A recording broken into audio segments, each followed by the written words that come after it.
The rain had been falling all day in London, turning the pavements into silver mirrors and the air into a damp, bone-deep chill. People hurried past each other, eyes down, umbrellas up, never stopping long enough to see what was right in front of them. But on the corner of Camden High Street, a boy no older than 16 stood beneath the awning of a closed cafe, clutching a weathered guitar like it was the last thing he owned. His name was Jamie Lewis. Jamie's clothes were worn, his trainers scuffed, and his brown hair stuck to his forehead from the drizzle. Yet there was a quiet determination in the way he tightened the strap of his guitar, as if today meant something more than just another busking session. He wasn't here for money, though the coins in his open guitar case would certainly help. He was here for his father. His dad, Simon Lewis, had been a lorry driver. A big-hearted man with calloused hands and a laugh that could fill a pub. On long drives, Simon would play old rock classics, and his favorite was always Hotel California. He'd taught Jamie every chord, telling him, "It's not just a song, lad, it's a story you feel."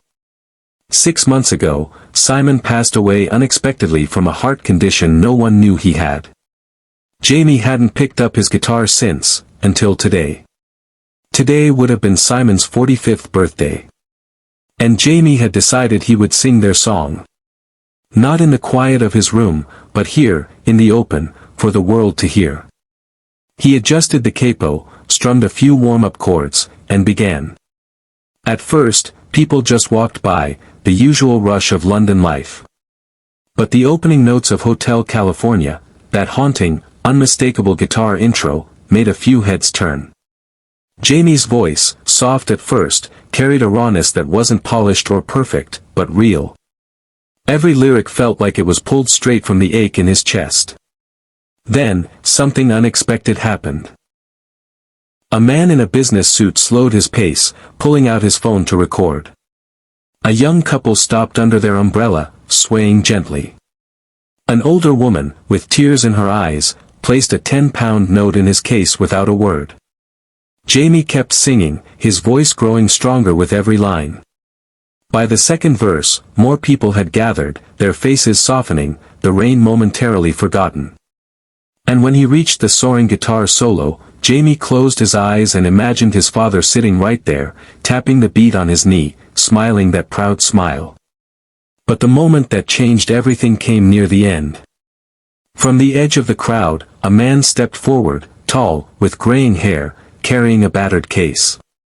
He pulled out a gleaming Fender Stratocaster and, without saying a word, began to play along. The crowd gasped as the stranger's fingers danced effortlessly over the frets, matching Jamie's tempo perfectly. It was as if they'd rehearsed together for years. Jamie glanced at him, startled, but the man only nodded, urging him to keep going. Their music blended, Jamie's raw, emotional voice and the stranger's masterful guitar, until the song felt bigger than both of them. By the final line, "You can check out any time you like, but you can never leave," the crowd erupted in applause, cheers echoing off the brick buildings. Jamie's hands were shaking as he lowered his guitar. The stranger stepped closer and said quietly, "Your dad taught me that song, years ago. We worked together on the road. He'd be proud of you, son." Jamie's breath caught. "You knew my dad?" The man nodded, eyes glistening. "He talked about you all the time. Said you had more heart than anyone he knew. I heard about what happened, and when I saw you here, I had to join in." For a moment, Jamie couldn't speak. Then, with a trembling smile, he simply said, "Thank you." The man slipped a plectrum into Jamie's palm. "Keep playing for him. And for yourself." Then he melted back into the crowd.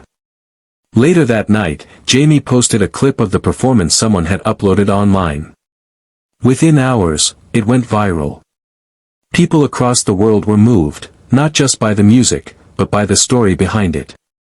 Comments flooded in from strangers in America, Australia, India, sharing their own memories of loved ones, thanking Jamie for reminding them of the power of music to heal.